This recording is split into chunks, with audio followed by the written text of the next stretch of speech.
One of the leaders of the campaign joins us now. Chuck Weber is executive director of the Kansas Catholic Conference. Chuck, thank you so much for being with us. I'm so sorry that it's on the coming out of such terrible news. We know this result was a big disappointment, but we've had a couple of days to analyze what happened and looking to the future. What lessons should the pro-life movement learn from what happened in Kansas? Right. Thank you for having me today. I think one of the things that, and my colleague Peter Northcott alluded to this, that if you're dealing with the abortion industry whose mission is killing babies, nothing is off the table in terms of tactics, in terms of rhetoric, in terms of messaging. So you have to be ready for just outright blatant lies. And more than that, you have to be prepared for a media that is not doing their job, that they are also pro-abortion by default, and they're going to not only not challenge the abortion industry message, but they're going to serve as an echo chamber for their messaging. And that's definitely what happened there. It felt like in the package we saw that you were outgunned. Has the choice then, the technical choice of the development of the wording being discussed? Because I know that there was some questions placed about a yes question instead of a no question. Was that decision significant in this vote? Oh, I don't think so. I mean, we looked at this really hard with not only attorneys, but other people, going back almost 3 years, actually. And it would have been very difficult for us to get, no is the default button for anyone who is confused. And that's right. What the abortion industry did. They created some confusion out there. And so I don't think there was really any practical way for us to do a no vote that would have helped us. And do you think then the timing of the Supreme Court's decision on Dobbs made that worse and actually hurt your efforts, bringing so much attention this summer to abortion and messaging from pro-abortion advocates? Yeah, it did. I mean, I don't think there's any doubt. And I don't think any of us even here today, we're just 6 weeks out from, the ground moving under our feet. The aftershocks are still happening regarding the Dobbs decision. There are people my age who never thought that Roe would be overturned. And so 6 weeks ago, many of the people on our side of this question, pro-life people, said, well, job is done, a mission accomplished, when we were just trying to tell them, look, we have to re-energize our efforts because the abortion industry is going to come at us really hard. And they did.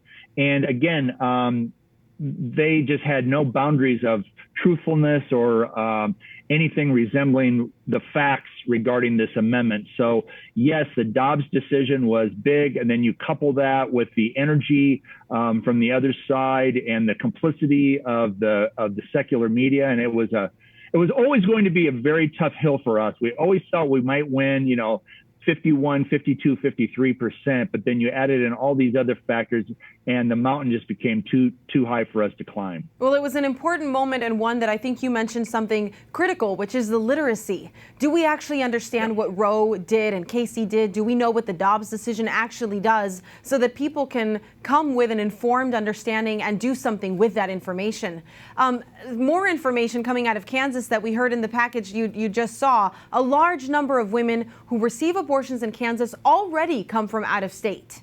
Right. With so many states around Kansas now limiting or banning abortion outright, do you anticipate a large uptick in demand for abortion services in your state?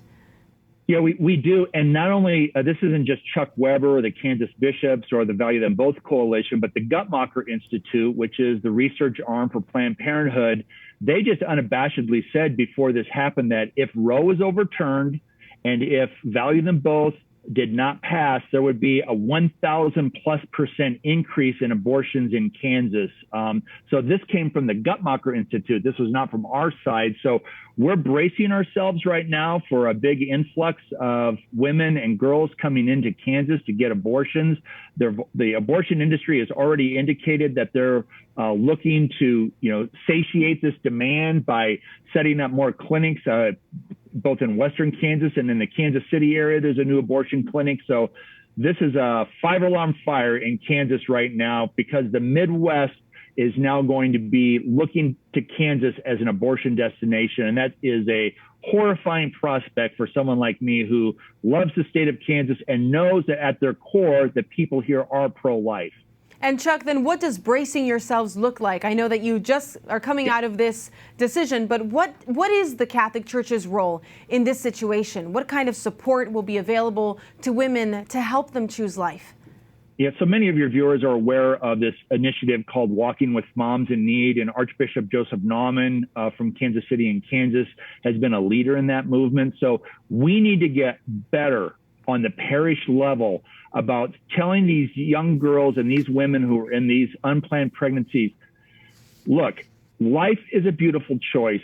We're going to help you not only bring your baby into the world, but we're going to help you with everything else in your, whether that's setting up your apartment with some furniture, getting your utilities, getting a job resume, that sort of thing. So we need to walk with moms in need. The other thing that I did is I sent out a note just a day and a half ago to my Knights of Columbus and said, you guys are fantastic. You've put ultrasound machines in pregnancy resource centers all around Kansas.